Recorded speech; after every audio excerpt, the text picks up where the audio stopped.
Hello friends, once again welcome back to our channel Pharmagyan, and today we will discuss about laminar airflow units, LAF, BLF and HLF in pharmaceutical industries. Friends, if you are new to our channel, please don't forget to like, share and subscribe our channel Pharmagyan. Let's continue the video. So what are the performance qualification test of laminar airflow units? Generally, these are the listed performance qualification test for laminar airflow units. For example differential pressure monitoring कितने दिन के लिए करते हैं? 3 days के लिए. Air velocity 1 time, HEPA filter integrity 1 time, non viable particle count test 3 days at each at rest and in dynamic condition, viable particle count test 3 days each at rest and dynamic condition, air flow visualisation study, smoke study in static and dynamic condition if applicable. तो performance qualification में ये 6 test हम perform करते हैं laminar airflow units के qualification के लिए. Acceptance criterias क्या क्या हैं? सो डिफरेंशियल प्रेशर मॉनिटरिंग का जनरल जो एक्सेप्टेंस क्राइटेरिया है, between 8 to 15 mm of WCO और as per design requirements. Air velocity unidirectional air flow system should provide a homogeneous air speed in range of 0.36 to 0.54 metre per second. Guidance value है at the working position. तो जो air velocity है 0.36 to 0.54 metre per second working position पे मिलनी चाहिए. HEPA filter integrity, the penetration level should less than 0.01%. ये भी guidance value है.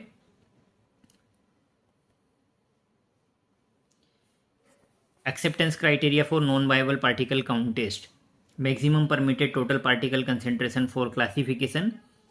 ए ग्रेड के लिए 0.5 माइक्रोन के जो पार्टिकल्स हैं वो पॉइंट एट रेस्ट कंडीशन में 3520, इन ऑपरेशन में 3520. बी ग्रेड में जो लिमिट है 0.5 माइक्रोमीटर्स के पार्टिकल्स की 3520 in at rest and 352000 in operation. C grade की जो लिमिट है 0.5 माइक्रोन पार्टिकल्स के लिए वो 352000 eight rest and in operation 3520 and 000.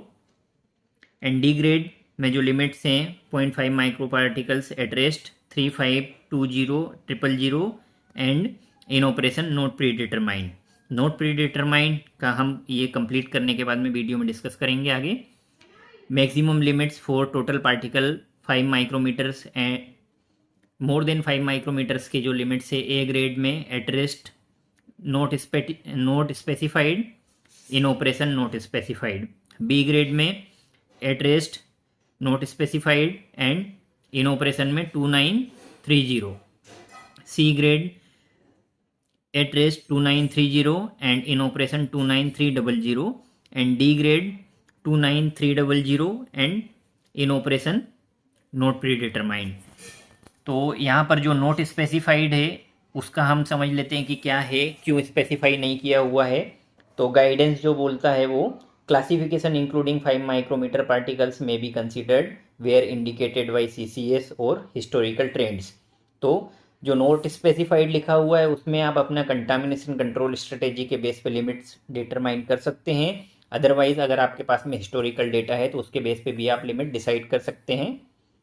और दूसरा जो है नोट प्री डिटरमाइंड, उसका मीनिंग क्या है, गाइडेंस क्या बोलता है उसके लिए. For grade D in operation limits are not predetermined, the manufacturer should establish in operation limits based on risk assessment and routine data where applicable.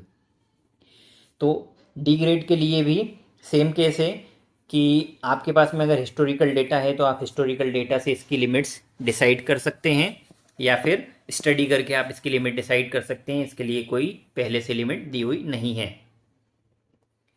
So next, acceptance criteria for viable particle count test.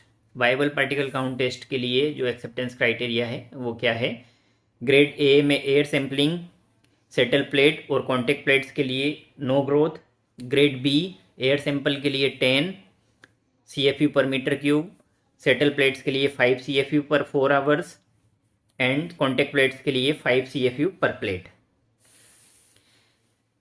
Grade C के लिए 100 CFU per metre cube air sampling, settle plates के लिए 50 CFU पर 4 hours and contact plates के लिए 25 CFU पर plate. And D grade के लिए 200 CFU per metre cube for air sampling, settle plates के लिए 100 CFU पर 4 आवर्स एंड कॉन्टैक्ट प्लेट्स के लिए 50 CFU per plate. Settle plates should be exposed for a duration of operations and change as required after a maximum of 4 hours. Exposure time should be based on recovery studies and should not allow desiccation of the media used. तो जो settle plates हैं उनको जो भी आपका operation चल रहा है, कंप्लीट ऑपरेशन में आपको सेटल प्लेट्स लगानी है और कम से कम 4 घंटे के अंदर उनको चेंज करना है, मतलब 4 घंटे से ज़्यादा नहीं होना चाहिए। और एक्सपोजर टाइम जो सेटल प्लेट्स का है वो जो आपका मीडिया है, मीडिया का डेसिकेशन नहीं होना चाहिए, उसकी रिकवरी के बेस पे उसका एक्सपोजर टाइम रहेगा। Acceptance criteria for air flow visualisation study और smoke study. Air flow should be unidirectional without turbulence, eddy और स्विरलिंग एयर फ्लो।